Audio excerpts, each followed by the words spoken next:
Welcome back to Homecoming. We're with arguably East Lansing's most famous student athlete. Now, you were a neighborhood guy. You wanted to go to your local high school, which wasn't far from your house, Sexton. Yeah. But because of forced busing, you had to go to Everett, which was mostly white. What'd you think of that? Well, I was upset, disappointed, frustrated. I tried everything I could to get out of going to Everett because I wanted to go to Sexton. As a kid, I had snuck into Sexton games my whole life. And so when the decision came down, I wasn't happy about it. But then once I got to Everett and met Coach Fox and Coach Holland, and we got together, and he told me the plan he had for the team, I felt a lot better. There was a lot of tension going on between the black and white students at that time. So it was a tough time for busing because it had just started. Well, let's meet him. Coach George Fox, Everett. You know, he talked about the racial tensions that were in that school. I mean, busing was a tough thing. Could he do anything to ease the tensions there at the school? Well, Irvin was a big part of it. And the principal used to come and get Irvin when there was disturbances throughout the building. Really? And he leaned on Irvin heavy, even as a 10th grader. You know, they looked up to me, I think on both sides, so I was able to just calm both blacks and whites down and really just figure out how we could all just get along. And I think that once the team started playing, the basketball team, it just erased all the racial tensions, and then blacks and whites started cheering for just the team. Irvin was so good that he got one of the great nicknames in American sports history. A guy named Fred Stabley, reporter who's here tonight, named him Magic. What'd you think of the nickname Magic? When he said it, you know, I never thought it would stick. Really? No, I never thought it would stick, because I knew my boys were gonna ride me. Oh, yeah. Yeah, you know, because they call me Big E or they call me E, big fella. So when Mr. Stabley said Magic, I said, I don't know if that's gonna stick, you know, and here I am. Tells you what you know, yeah, exactly. Here's vintage Magic and Everett against Brother Rice. Check it out. We've got a great basketball game on hand. I want to tell you, this is going to be one of the classic battles of all time. Ball stolen away by Johnson. Back.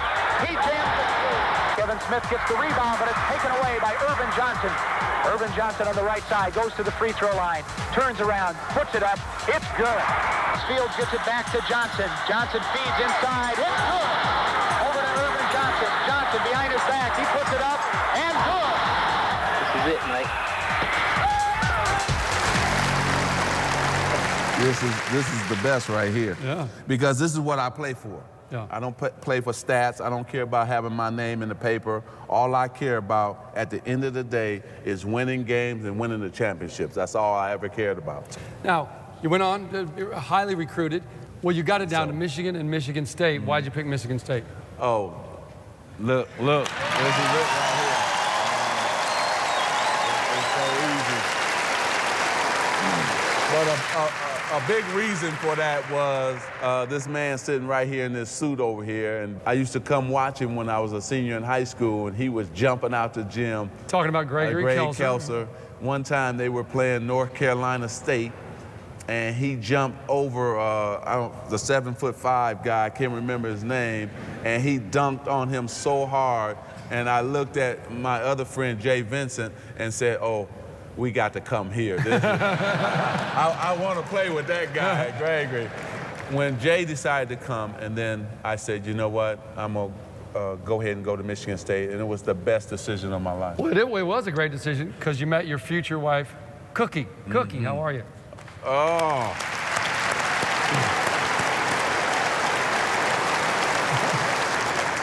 Now, we also know that Irvin was a DJ on campus. We know he could run a basketball team. How was he running the turntables? No, he actually was really good. EJ the DJ. EJ the DJ? Yeah, and it's a funny story because I didn't believe him when he told me that at first, you know, because, you know, Friday nights we couldn't go out, and he kept saying, because I have to work, I have to go to the club and DJ. And I'm like, yeah, right, you're probably taking some other girl out. And he's like, okay, one day I'm going to prove it to you. And he took me to the club, and I sat there, and he went behind the turntable and did his thing, and I'm like, wow, he's really good. Was he good? Yeah. Well, she was a great dancer. Okay. back in the day, they had the freak. That was the dance. I gotta tell on you. I gotta tell on you.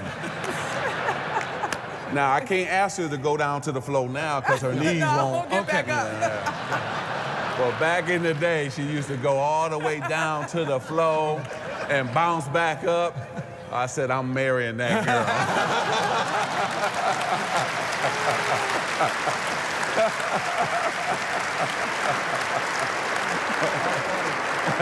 Now, we also know he would stand around on the street corners and sing. Did he have a good voice?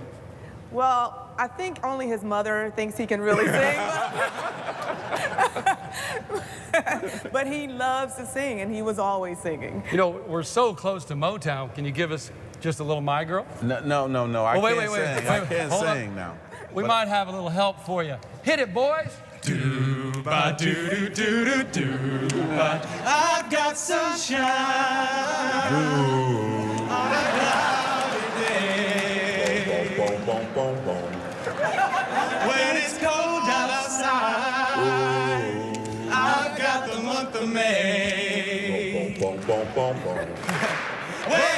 I guess you say, what can make me feel this way? My girl, my girl, my girl.